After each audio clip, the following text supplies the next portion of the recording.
Hi there and welcome to our video on risk management in crypto trading.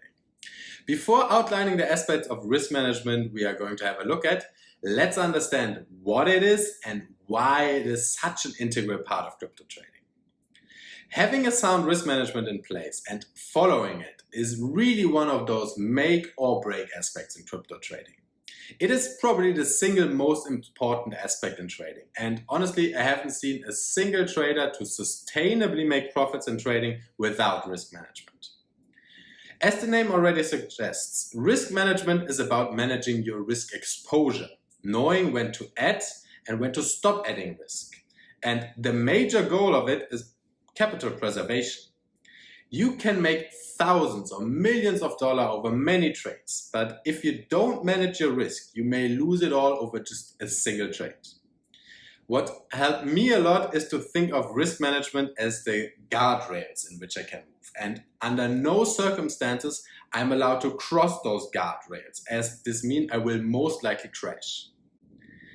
In this video, I'm going to give you a comprehensive guide on risk management in crypto trading, with some small touches of advanced risk management already included.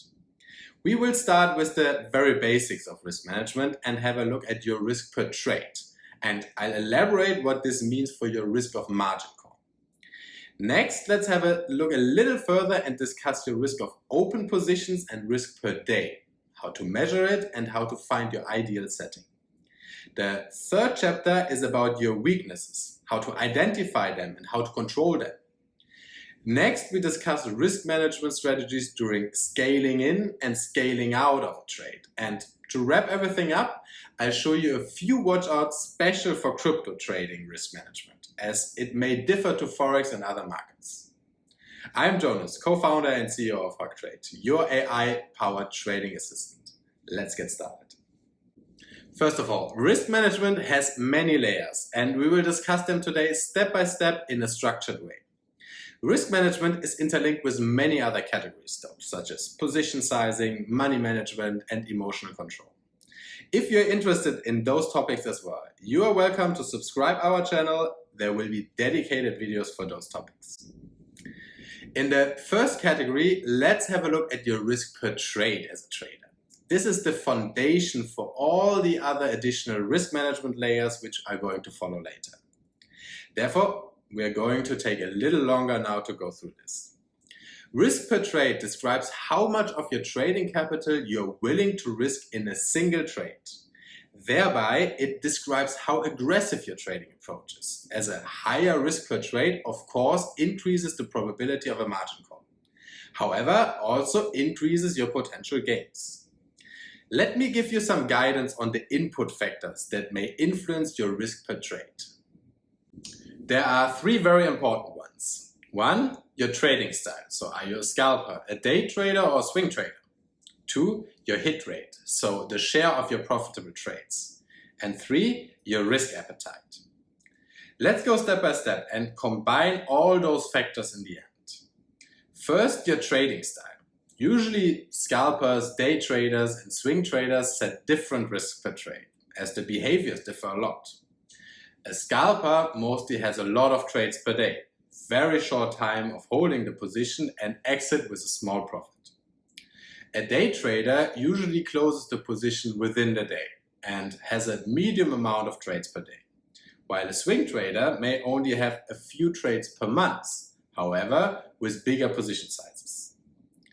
As you can imagine, a day trader with 100 trades per month versus a swing trader with maybe only 5 trades a month would risk different shares of their capital on a single trade.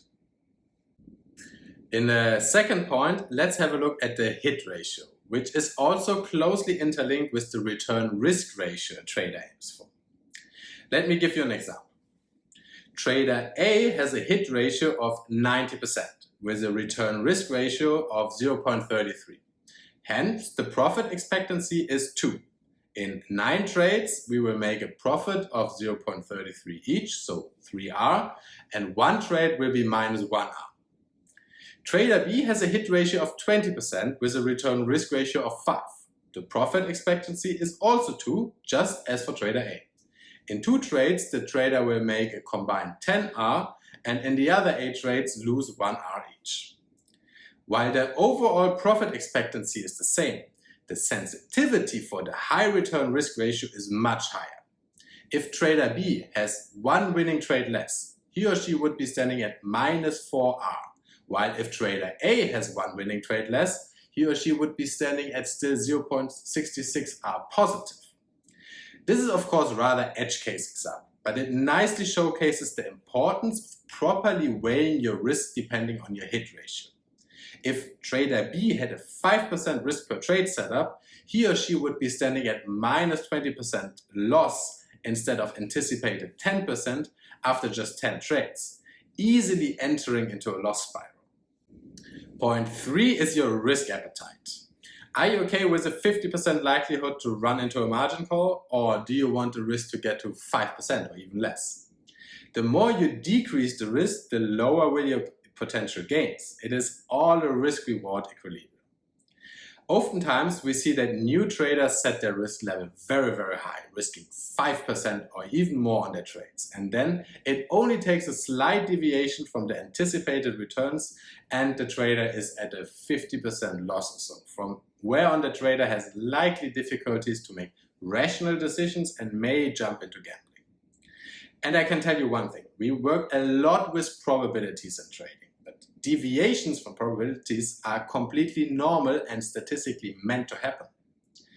If you have a risk of 5% per trade and let's say flip a coin 100 times, it is not very improbable that you'll lose 55 times and only win 45 times, which would mean that you're at a 50% loss with 10 more losses than wins. Actually, the probability for 55 or more lost trades in such a scenario of 100 coin flips is nearly 20%, as we can see here in the simulator. So, 20% likelihood you lose half or more than half of your capital every 100 trades. At one point, it will happen if you do this over and over again. This is a bit of a theoretical example, but extremely important. You see many traders that even just statistically set themselves up for failure with such high risk per trade.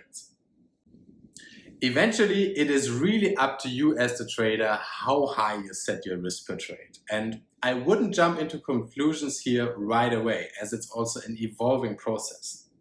But I can give you a few benchmarks of risk per trade from other traders. Just know this is no financial advice and you'll have to come up with your own and decide what you feel comfortable with. For a scalper with a high hit rate, 1 to 2% per trade are a good benchmark, while for a day trader with a much lower hit rate, rather 0.5 to 1% are on the conservative side. For a swing trader, the spread is a little higher. A good benchmark here would be 1 to 3%. In the second chapter, let's have a deep dive into some more common guardrails for your risk management. Many traders initially set their risk per trade, which is the first right step, but still work their way around it. What do I mean with that? If you set a risk per trade, but then open multiple positions at the same time, the whole purpose of risk per trade is bypassed. First, the risk per trade should include all the open positions for that asset. So, if you are open a position and might want to DCA into it further at a later point, you may only buy 50% of your risk per trade in the first transaction. We will have a dedicated chapter about risk management for scaling in and scaling out of trades later in this video. But it is important to note here already that risk per trade should be the combination of all trades you have in that asset. Second, many traders also set a maximum risk on all their open positions, no matter how many assets are traded at the same time. Many traders seek this excitement for large impacts on their performance and keep adding additional positions if no big price movements are seen. However, this is not only the wrong motivation to trade, as you are just seeking dopamine in this moment. This is exactly the toxic behavior that leads to many margin calls and should be prevented by a good risk management system. This is actually so important that the Hoc-trade AI tracks your behavior in this. As you can see, Hoc-trade not only tracks your risk per trade, but it also automatically tracks your average risk of all open positions at the same time. As an additional risk management enforcement method for the trader, the Hoc-trade system actually sends you real-time alerts in case it detects that your current risk behavior deviates from your past behavior. Another very common risk management aspect is to set a maximum risk per day. As we all know, large trading profits or losses can have a big influence on our emotions, which may lead us to take even higher risks or have an irrational decision making. More often than not, actually making things worse. A very large loss during the day is a great example for this, as this big loss, which we have in the back of our trader's mind, may influence our decision making. As a result, many traders set a stop point. For example, 5% loss per day, at which one will just close the computer and stop trading. This can prevent us from getting stuck in this negative spiral. The Hoc-trade AI actually found significant correlations for this on the trading performance. So this analysis will also be included in Hoc-trade. In the behavioral category, the tool is measuring your average trade performance of trades in which you did not have a big loss during the day yet, versus trades in which you had a 2% or 5% loss throughout the day already. Also here, the Hoc-trade AI can assist the trader by sending you real-time alerts again in case you're entering another trade even after a big daily loss, which more likely than not will worsen your performance for that day even more. In the third chapter, let's have a look at some more risk management related weaknesses that many traders show, and for this let's have a look at another chart here. A very common behavior of traders is to increase their risk after lost trades, which can be extremely destructive behavior. First of all, for every new trade, your position sizing should keep your trade in the defined risk range. So if you have lost capital, you also downsize your position accordingly. However, we see that many traders actually do quite the opposite and rather increase their position size with an accelerated effect on their risk per trade. In a way, those traders are trying to double down. This behavior is actually very well researched, and its root is in what we call the gambler's fallacy, or also Monte Carlo fallacy. This fallacy comes from an error in thinking a lot of people are prone to, which is that a random event is more or less likely to happen based on the previous outcome. What does it mean? Imagine you're sitting at a roulette table, playing red or black. Now, there's 10 times red in a row, and a lot of people are starting to bet big amounts on black because, well, this must happen now. What is the likelihood of 11 times red, right? Okay, well, the 11th round doesn't care or know whether there was 10 times red beforehand. The new round has exactly the same probabilities as any other round of roulette. Black or red is not any more or less likely to happen. The same applies to your trading as well.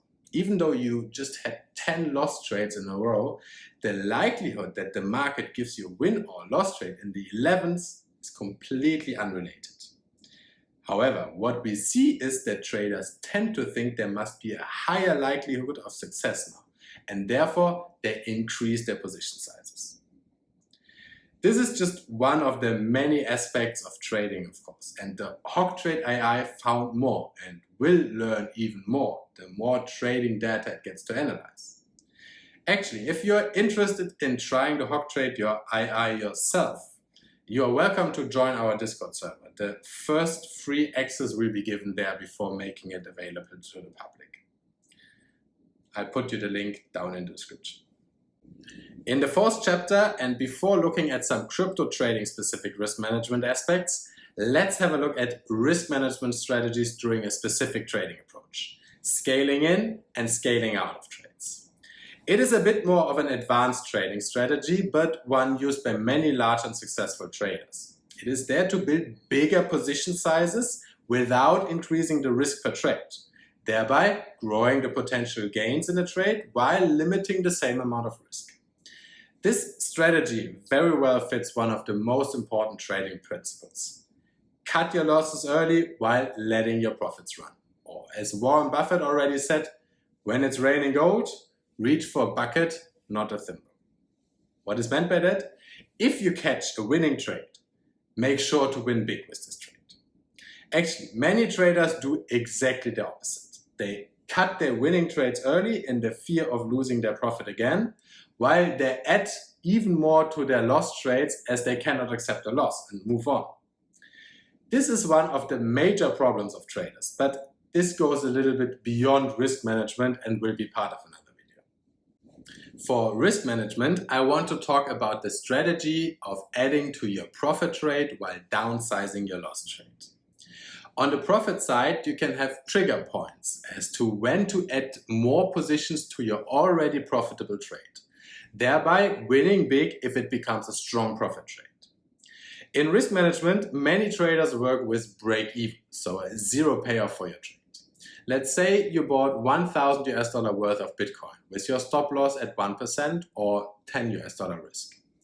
If Bitcoin is running long now from $30,000 per coin to 30,300, you are 1% in profit. To grow that position, you can add another $1,000 Bitcoin position with a new stop loss for both trades at $30,150. If the price decreases after that to $30,150, you made $5 on your first trade, while you lost $5 on your second trade. So overall break even. You are not adding additional risk to your trade. However, if it continues to go long, so as Warren Buffett would say, it's raining gold at $30,600, so 1% further increase, you are now at a profit of $30, not $20 in case you would have had only one position.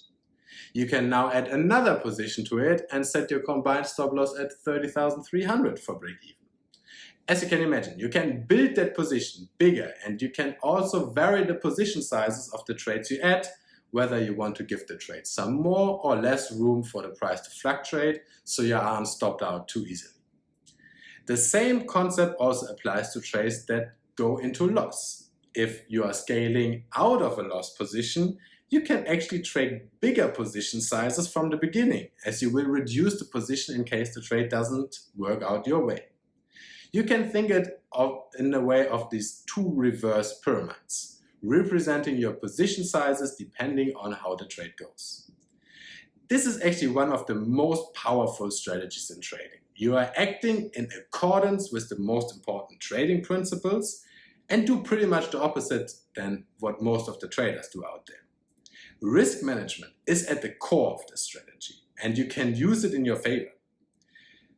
This was a bit more advanced now, risk management. If you are interested in this stuff and more about advanced risk management, please let us know down in the comments. Last but not least, let's have a look at some crypto-specific risk management aspects. While a large share of risk management is the same, no matter which market you are trading, crypto does have some specifics traders need to be aware of.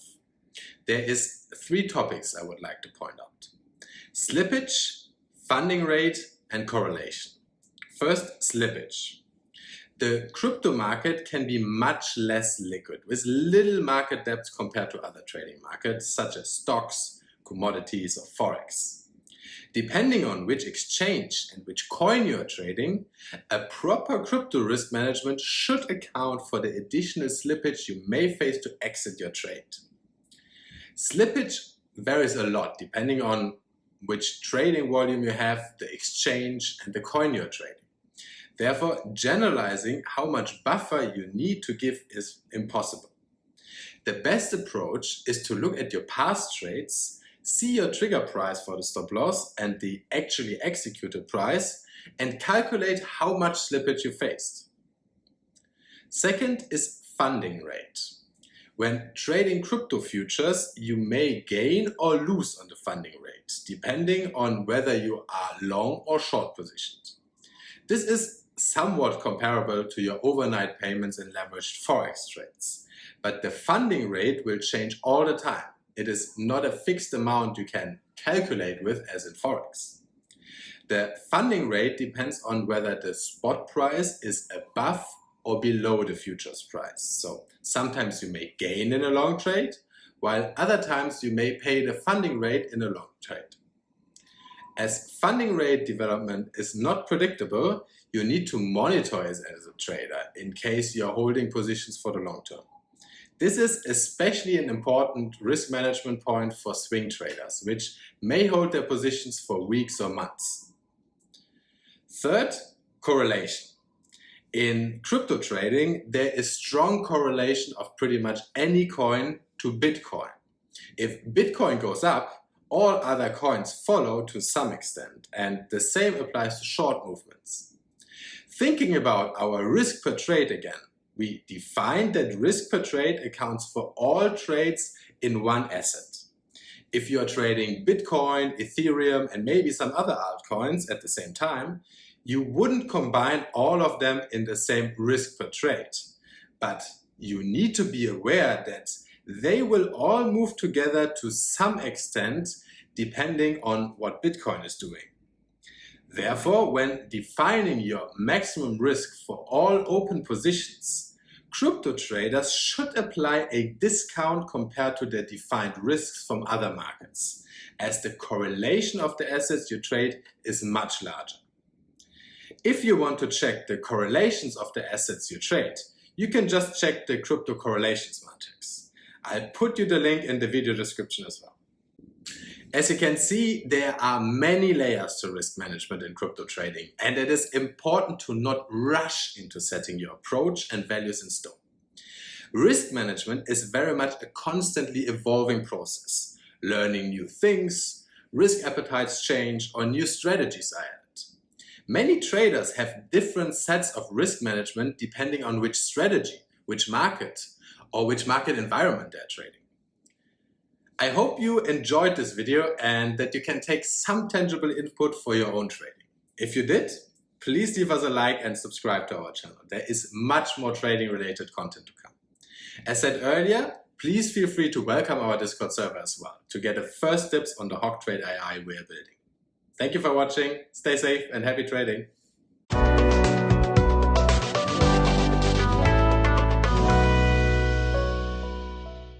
Please be aware that we at Hoc-trade are no financial advisor. This video is for entertainment purpose only.